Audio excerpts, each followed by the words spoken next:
Amina had always dreamed of visiting the city of Kano, the ancient center of Hausa culture and commerce. She had heard stories from her father, who used to travel there for business, about the magnificent mosques, the colorful markets, and the bustling streets. She had seen pictures in books and on the internet, but she wanted to see it for herself. She got her chance when her uncle invited her and her mother to spend a week with him and his family in Kano. Amina was overjoyed and packed her bags eagerly. She could not wait to board the bus that would take her to the city of her dreams. The journey was long and tiring, but Amina did not mind. She looked out of the window and admired the changing scenery, from the green fields and hills of her village to the dry plains and rocky outcrops of the savannah. She saw herds of cattle, goats, and sheep grazing along the road, and occasional villages with mud houses and thatched roofs. She also saw signs of modernity, such as cars, motorcycles, and cell phone towers. As they approached Kano, Amina felt a surge of excitement. She saw the city skyline, with tall buildings and minarets, and the ancient city wall that surrounded the old town. She smelled the aroma of spices, smoke, and exhaust. She heard the honking of horns, the call to prayer, and the chatter of people.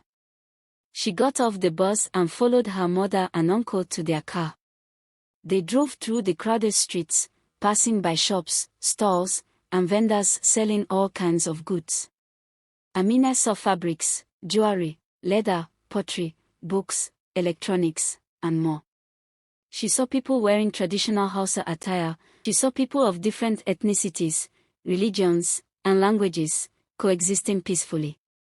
They arrived at her uncle's house, a spacious and comfortable two-story building in a quiet neighborhood. Amina was greeted warmly by her aunt and cousins, who hugged and kissed her and welcomed her to their home. They showed her to her room, where she unpacked her bags and freshened up. She then joined them for a delicious meal of tuwo shinkafa, a rice dish, and mayan kaka, a soup made from baobab leaves. After the meal, Amina asked her uncle if he could take her to see the city. He agreed and said he would show her some of the most famous and historic places in Kano.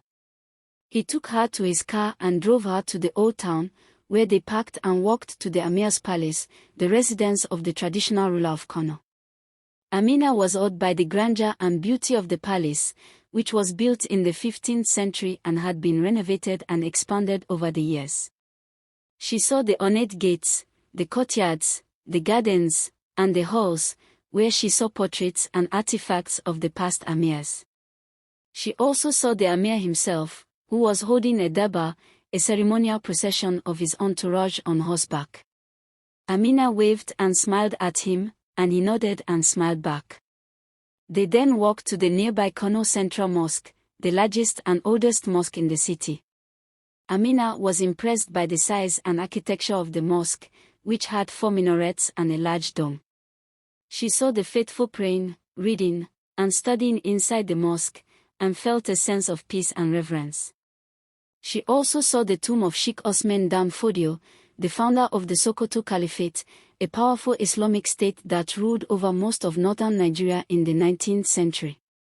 They then walked to the Komi market, the oldest and largest market in the city. Amina was amazed by the variety and abundance of goods and services available in the market. She saw fruits, vegetables, grains, meat, fish, dairy, and more. She saw clothes, shoes, bags, hats, and more. She saw crafts, art, antiques, souvenirs, and more. She saw barbers, tailors, blacksmiths, carpenters, and more. She saw people haggling, bargaining, buying, and selling. She heard the sounds of laughter, music, and conversation. She smelled the scent of perfume, incense, and food. She felt the heat, the dust, and the energy. Amina bought some items for herself and her family, such as a pair of earrings, a scarf, a book, and a doll. She also tried some snacks, such as kuli kuli, a fried peanut cake, and furo de nono, a millet drink with yogurt. She enjoyed the taste and the experience.